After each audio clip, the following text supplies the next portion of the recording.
nos países mais desenvolvidos talvez não se pregue tanto. Mas no Brasil o que mais se prega é fé. Parece um paradoxo aquilo que Jesus disse com aquilo que está acontecendo no país. Quando nós pegamos essa mensagem, a gente fica, mas pastor, nunca se falou tanto de fé como se falou hoje. Você liga a televisão, um programa de 2, 3 horas, só falando de fé. Mas será que esta fé, irmãos, que está sendo propagada, principalmente no Brasil, é a fé que Jesus falou que nos últimos dias teriam evidências que faltariam? Aleluia, porque a fé que está se pregando hoje não é a fé verdadeira, é uma falsa fé. Porque a fé que se prega nos dias de hoje é fé para ter. A verdadeira fé é aquela que está escrita na carta aos Hebreus, no capítulo 11, versículo 1. Aquela fé, irmãos, que induz o crente a caminhar, a viver nesta vida, acreditando no momento da dor, no momento da adversidade, da enfermidade, no momento que a vida falta, no momento de que há a dificuldade. Glória, aleluia. Maravilhoso o que faltaria era a fé que eu tenho em você, a fé para ser um servo de Deus, para ser uma serva do Senhor, no meio das tribulações dessa vida, mesmo sem evidenciar nada, sem mesmo se olhando para frente e não vendo uma possibilidade, mas continuando caminhando em direção ao impossível, em direção à vitória, em direção à porta que Deus vai abrir, aonde eu disse porta. A fé de Daniel. Aleluia. A sentença já estava decretada. A morte era certa, irmãos. O rei já havia falado, não tinha mais revogação do seu projeto de lei. Não havia emenda constitucional naquela época. Não havia adendo. O rei falou, está falado, é morte.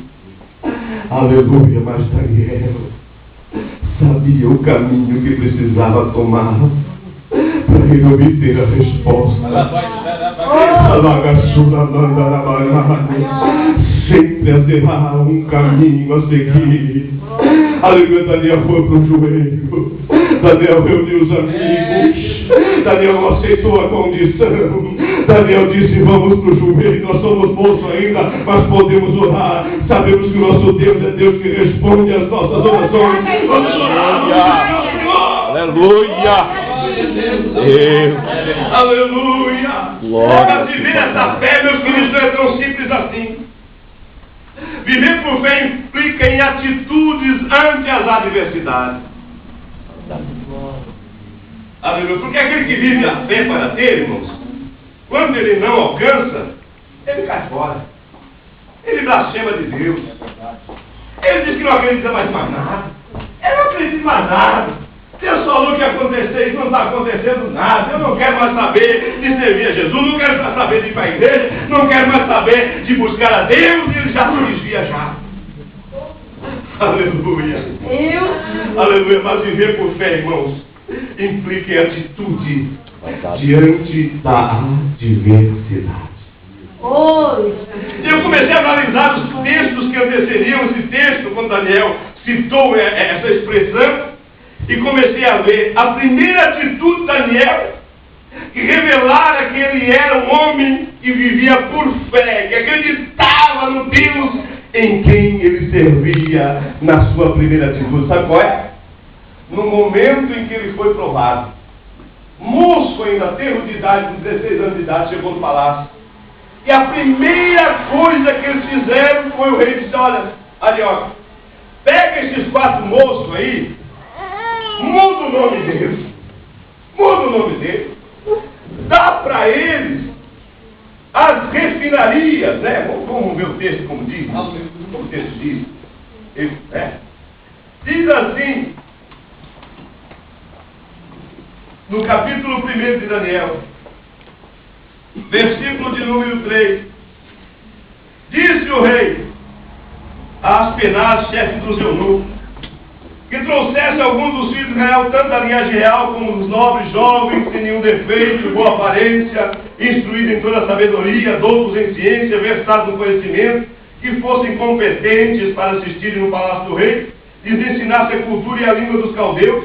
Determinou-lhes o rei que desse a eles a ração diária das finas iguarias da mesa do rei e do vinho que ele bebia, e que assim fosse mantido por 3 anos, para o cabo de 3 anos após assistirem diante do rei. E quando, irmãos, foi determinado isso a este jovem Daniel, Misael, Ananias e Azarias, diz-nos a Bíblia que Daniel, aqui está a primeira atitude, irmãos, a atitude de alguém que vive por uma fé incondicional ante a adversidade. Resolveu Daniel firmemente não contaminar-se com as finas iguarias do rei, nem com o vinho que ele bebia. Sabe o que isso quer dizer, irmãos? Sabe o que isso quer dizer naquilo que nós estamos meditando nesta manhã? Na implicância de viver por fé, que uma das atitudes que nós devemos tomar diante da adversidade, ao vivermos pela fé, é agradar a Deus e não a nós próprios. Agradar a Deus e não próprios. Vocês imaginam se não deu uma tentaçãozinha no Daniel? Puxa vida. No cativeiro, lugar estranho dos pais, menina uma mesa farta de coisas bonitas e belas aos seus olhos. Tudo coisa boa que o rei estava dando, aparentemente. Mas Daniel sabia que os resultados seriam desastrosos para o seu relacionamento com Deus. Daniel sabia que se ele fizesse aquilo, ele perderia a comunhão que ele tinha com o seu Deus. Então, meus queridos, viver por fé nos dias de hoje, diante das adversidades, implica na atitude de agradar a Deus e não a nós próprios, mas com a certeza, porque Daniel provou isso na sua vida, e fazendo isso, o resultado é bênção de Deus para a nossa vida. Aleluia! Aleluia! Eu tenho certeza, se eu perguntar para o pastor Pedrinho, se em algum momento da sua vida ele se arrependeu de servir a Deus como ele serve, pode ter certeza que ele vai dizer, de momento algum, aleluia, eu me arrependo, louvado seja o nome maravilhoso de Jesus. Meu querido, viver por fé no mundo deste que nós estamos vivendo, no mundo que é hostil a nós, no mundo que vive contra nós, no mundo que oferece tantas iguarias, prepara tantas mesas que parecem ser apetitosas para nós. Aleluia, nós precisamos rejeitar, propor no nosso coração como Daniel, e se nós assim fizermos, Deus vai nos conceder graça para nós suportar e sermos abençoados posteriormente. Faça isso, meu irmão, faça isso, igreja do Senhor, e Deus vai abençoar grandemente a sua vida. Aleluia! Aleluia! Resultou em bênção de Deus na sua vida. Ninguém perde por agradar ao Senhor, pode ter certeza, irmão. Ninguém perde por agradar ao Senhor. Nós só temos a ganhar. Nós só temos a obter resultados. E eu acho muito importante, muito linda a expressão da Bíblia quando fala, quando Daniel propôs no seu coração, quando Daniel pediu às penas que assim fizesse, que ele não se alimentasse dos manjares do rei, nem bebesse do vinho do rei. A Bíblia diz que Daniel achou o quê? Graça aos olhos de Asenaz. Quando o homem determina no seu coração, quando o homem propõe agradar a Deus no seu coração, o Senhor o recompensa com a sua graça. Aleluia! Paulo, o apóstolo, diz: Senhor, tira esse espinho da minha cara, arranca de mim esse sofrimento, esse mensageiro de Satanás que vive a me esbofetear, eu não suporto mais. E o Senhor disse para Paulo: a minha graça te basta. Aleluia! Pois o meu poder se aperfeiçoa nas tuas fraquezas. Aleluia! Não importa se nós sejamos fracos, irmãos, espiritualmente muitas vezes na nossa fé, mas nós temos que ser convictos dela, fraco, mas convicto dela.